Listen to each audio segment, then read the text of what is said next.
Ei, não desanime não. Desanime não. Vá, levanta aí de onde você está agora e vá treinar. E lembrando, você vai treinar pro resto da sua vida. Não é uma coisa, um dia eu vou, outro dia eu... Não. E aprender a gostar, né? De se cuidar, de ir pra academia, de treinar. Faça um esporte que você gosta, mas não fique parada, não. Porque até água parada, né? Você já sabe como é que fica. Então bora, levanta. Levanta de onde você tá e vá se cuidar. Vá fazer alguma atividade. Se movimente. É algo que você vai ter que fazer pra vida. Não adianta. Não adianta.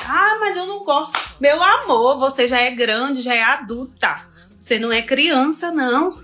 Criança que dá birra pra não fazer as coisas. Você já é adulto. Então bora, levanta e bora fazer o que tem que ser feito.